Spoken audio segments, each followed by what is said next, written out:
Welcome back to my YouTube channel. ഇന്നൊരു day in my life as a teacher വ്ളോഗാണ് കേട്ടോ. അപ്പോൾ രാവിലത്തെ ബ്രേക്ക്ഫാസ്റ്റും ലഞ്ചെല്ലാം പാക്ക് ചെയ്തിട്ട് ഇറങ്ങി 9 o'clock ആകുമ്പോഴേക്കും സ്കൂളെത്താം. അപ്പോൾ ഞാൻ ആ ഒരു ടൈം അഡ്ജസ്റ്റ് ചെയ്തിട്ടാണ് കേട്ടോ ഇറങ്ങുന്നത്. അപ്പോൾ ഇന്ന് ഹസ്ബൻഡ് കൊണ്ടുപോയിട്ടാണ് ചെയ്തിട്ടുണ്ടായിരുന്നത്. അങ്ങനെ തന്നെ സ്കൂളെത്തി.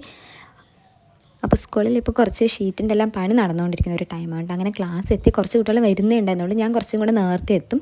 അങ്ങനെ വന്ന് എൻ്റെ ബാഗെല്ലാം വെച്ചിട്ട് ഡേറ്റ് എഴുതാം കേട്ടോ. ഫസ്റ്റ് ക്ലാസ്സിൽ വന്നാൽ ഞാൻ ഫസ്റ്റ് ചെയ്യുന്ന ഒരു കാര്യം അന്നത്തെ ഡേറ്റ് എഴുതിട്ടത് നമുക്ക് നല്ല കമ്പൽസറി ആണ് കേട്ടോ. സാറ് വരുമ്പോഴും അതുപോലെ ഇൻസ്പെക്ഷനിൽ ആൾക്കാർ വരുമ്പോൾ ഇതൊക്കെ ചെക്ക് ചെയ്യും കേട്ടോ. നമ്മൾ ഡേറ്റ് എഴുതുന്നുണ്ടോ, സ്ട്രെങ്ത്ത് എഴുതുന്നുണ്ടോ എന്നെല്ലാം. പിന്നെ അതിന് ശേഷം ഞാൻ ഇന്ന് ക്ലാസ് എടുക്കേണ്ടതെല്ലാം നോട്ട് ചെയ്ത് വെക്കും കേട്ടോ. അപ്പോൾ ഇതെനിക്ക് രാവിലെ വന്നത് ഞാനിത് ചെയ്യുമ്പോൾ എനിക്ക് അന്നത്തെ ഡേനെ കുറിച്ചൊരു പ്ലാൻ എനിക്ക് കിട്ടും കേട്ടോ. ഓൾറെഡി നമ്മൾ ടീച്ചിങ് മാനുവലെല്ലാം എഴുതി മൺഡേ സബ്മിറ്റ് ചെയ്യുന്നെങ്കിലും കൂടി ഇതൊന്നും കൂടെ ഡെയിലി നോക്കുന്നത് എനിക്ക് നല്ല ഹെൽപ്ഫുള്ളാണ് കേട്ടോ. ഇന്ന് എന്തൊക്കെ ആക്ടിവിറ്റി കൊടുക്കാം, ഏതൊക്കെ പേജ് എടുക്കാം, പുതിയതായിട്ട് എന്തെല്ലാം കുട്ടികൾക്ക് പഠിപ്പിച്ച് കൊടുക്കാം, അതെല്ലാം എനിക്ക് ഇന്ന് നോക്കാനായിട്ട് രാവിലത്തെ ഈ ഒരു ടൈം ഞാൻ യൂസ് ചെയ്യും കേട്ടോ.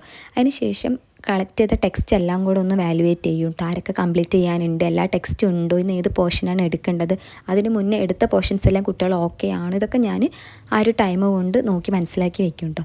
പിന്നെ അതിന് ശേഷം കുട്ടികളെല്ലാം വന്ന് അറ്റൻഡൻസ് എടുക്കും. പിന്നെ ഞാനിന്ന് രാവിലെ തന്നെ കുട്ടികൾക്ക് ഒരു എൻഗേജ് ചെയ്യാനായിട്ട് ഒരു ആക്ടിവിറ്റി കൊടുത്തു. കളർ സോർട്ടിങ് ആക്ടിവിറ്റിയാണ് കൊടുത്തത്. അതിനുശേഷം നമുക്കൊരു 11 o'clock ആകുമ്പോൾ ടീ കിട്ടും. ടീ ഇപ്പം ഞാനിവിടെ വന്ന ശേഷം ഒരു ടീച്ചർ ആയതിനു ശേഷം ഈ രാവിലത്തെ ഒരു ടീ ഞാനിപ്പോൾ കമ്പൽസറി ആയിട്ടു എനിക്ക്. അങ്ങനെ നമ്മൾ ടീ ആണെങ്കിലും സ്നാക്സ് ആണെങ്കിലും ലഞ്ച് ആണെങ്കിലും എല്ലാം ക്ലാസ് തന്നെയാണ് കേട്ടോ കഴിക്കുന്നത്. അതിന് ശേഷം ഞാൻ എൻ്റെ ഹിന്ദി ക്ലാസ് സ്റ്റാർട്ട് ചെയ്തു. അപ്പോൾ ഹിന്ദി നമ്മൾ സ്റ്റാർട്ട് ചെയ്തിട്ട് ഇപ്പോൾ 2 days ആയിട്ടേ ഉള്ളൂ. അത് കഴിഞ്ഞത് ലഞ്ച് ബ്രേക്കാണ് കേട്ടോ.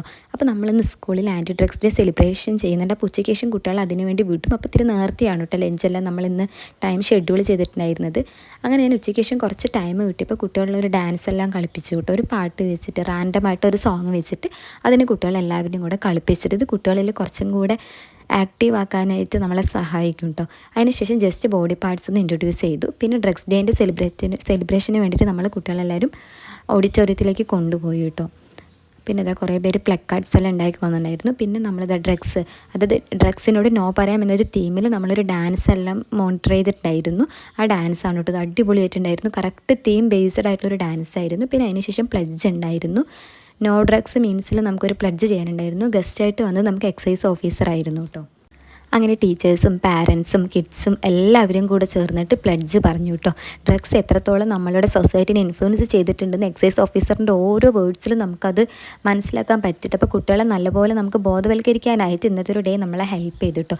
അതിനുശേഷം ജസ്റ്റ് ഒരു സൂംബ ഡാൻസും കൂടെ കണ്ടക്ട് ചെയ്തിട്ടുണ്ടായിരുന്നു. ഇത് കുട്ടികളിൽ കുറച്ചും കൂടെ ആക്റ്റീവ് പാർട്ടിസിപ്പേഷന് വേണ്ടിയിട്ട് ഇൻക്രീസ് ചെയ്യും. അതേപോലെ തന്നെ അവരുടെ ബോഡിയും ആക്റ്റീവ് ആവാനും ഡ്രഗ്സിനോട് നോ പറയാനുള്ളൊരു ടെൻഡൻസി ഇതെല്ലാം മീൻസ് ചെയ്തിട്ടായിരുന്നു കേട്ടോ ഒരു സൂംബ ഡാൻസ് നമ്മൾ കണ്ടക്ട് ചെയ്തത്. ഇതിലും അതേപോലെ തന്നെ ടീച്ചേഴ്സ്, പാരൻസ്, എക്സൈസ് ഓഫീസർ അങ്ങനെ എല്ലാവരും കൊണ്ട് നമ്മൾ പാർട്ടിസിപ്പേറ്റ് ചെയ്യിപ്പിക്കുന്ന രീതിയിലായിരുന്നു കേട്ടോ സൂംബ ഡാൻസ് കണ്ടക്ട് ചെയ്തത്. സ്റ്റേജിന് മേലെ കുറച്ചും കൂടെ മൂത്ത കുട്ടികൾ ഇത് ചെയ്യുന്നത് കണ്ടിട്ട് താഴത്തെ കുട്ടികൾ ഇത് ചെയ്യലായിരുന്നു കേട്ടോ. ഇത് കുട്ടികളിൽ കുറച്ചും കൂടെ ആക്റ്റീവ് ചെയ്യിപ്പിച്ചു കേട്ടോ. അതിന് ശേഷം ഇതെല്ലാം കഴിഞ്ഞ് നല്ല ടയേർഡായിട്ടുള്ളൊരു ഡേ ആയിരുന്നു. അപ്പോൾ എനിക്ക് അങ്ങനെ നമ്മൾ വീടെത്തിയതു മഴക്കാറുണ്ടായിരുന്നു കേട്ടോ. അപ്പോൾ അങ്ങനെ മഴ ഇപ്പോൾ പെയ്യുമെന്നുള്ള രീതിയിലായിരുന്നു മഴക്കാറുണ്ടായിട്ടുണ്ടായിരുന്നത്. ഇനിയിപ്പോൾ ഒരു 1 day ലീവാണ് എനിക്ക്.